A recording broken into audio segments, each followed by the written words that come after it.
Math 111 quiz 4 solutions. So in the first question, we're asked to find all values of x that satisfy this guy right here. It looks like we're supposed to give our answer in interval notation. Okay, first of all, to deal with this guy here, if this was x divided by x minus 1 is greater than 0, we could attack it immediately. But having this 2 over here is a little problematic. So what we'll do is subtract 2 from both sides of the equation, so that we can have an inequality relative to 0. And now the problem with this is over on the left here, we have something minus something. It would be nice to make this all one fraction so that we can figure out when the top is positive and when the bottom is positive. So the way we'll do that is by finding a common denominator, which in this case is just x minus 1. So let's see, I guess I can just be lazy and put this all over x minus 1. Right, so x over x minus 1 minus, and then 2 times x minus 1 over x minus 1. I just have to write the denominator once. So that is greater than 0. If we FOIL out the top here, we got x minus 2x plus 2 divided by x minus 1 is greater than 0. And finally, we can combine like terms. Let's see, x minus 2x is negative x plus 2 divided by x minus 1 greater than 0. So the way I like to do these is I kind of draw a number line here. So let's see, 0's in the middle. And the points when the bottom changes sign is when x equals 1. If you want x minus 1 to equal 0, that happens when x equals 1. So this will be an important point out here when x equals 1. And then the top equals 0 when x equals, what, positive 2? So that'll also be an important point over there when x equals positive 2. And what this does is it kind of splits our numbers up into 3 regions. We have this region out here, this region in here, and this region in here. So what we have to do is test each of those 3 regions. Just pull any number from each of the 3 regions to figure out if this thing will be positive or negative, and therefore if it'll be greater than 0 or not. So let's see, this first, region 1, 0 is a good number to use. 0 plus 2 is a positive, 0 minus 1 is a negative. A positive divided by a negative gives us a negative. Let's see, this middle region, maybe a 1.5 is a good call. Negative 1.5 plus 2 will be a positive number. 1.5 minus 1 will be a positive number. Positive divided by a positive is a positive. Finally over here, region 3, maybe 3 is a good number to use here. Negative 3 plus 2 is negative. 3 minus 1 is positive. Negative divided by positive is negative.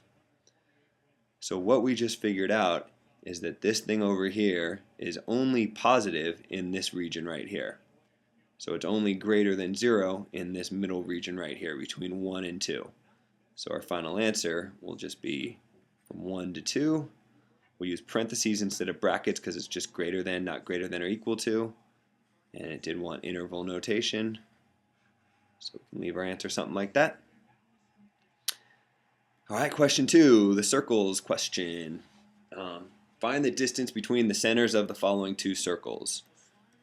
So first thing we need to know is the center. Let's see, the center for circle A.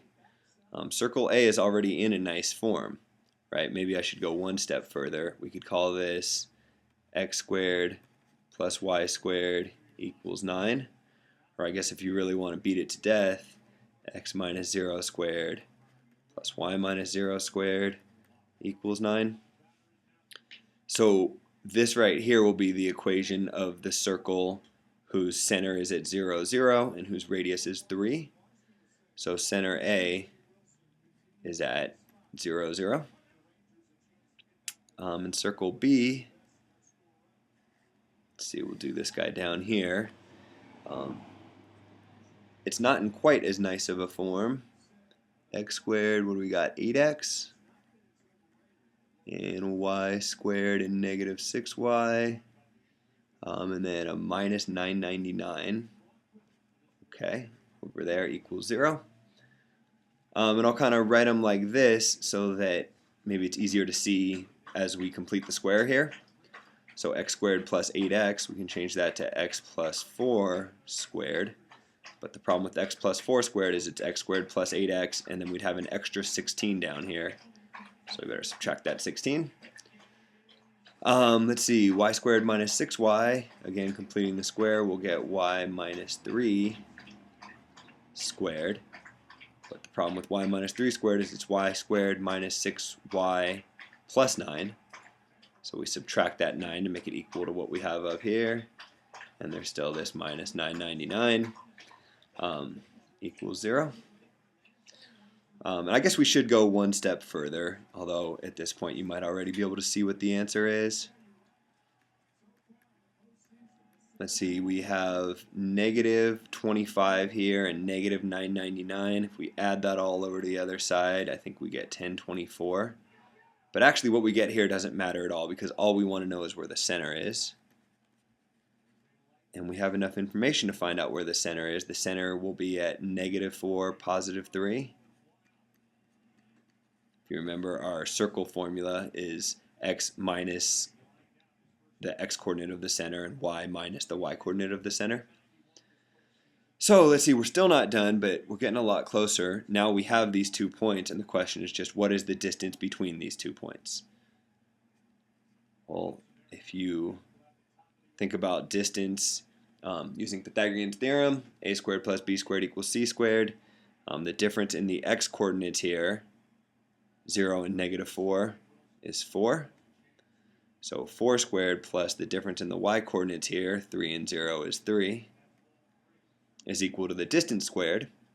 So we take the square root of both sides and we get that the distance is equal to the square root of 16 plus 9, which is 25, and the square root of 25 is just 5. So all that, we end up with the distance between the centers of these 2 circles is just 5. And that's the end of this problem and the end of the quiz.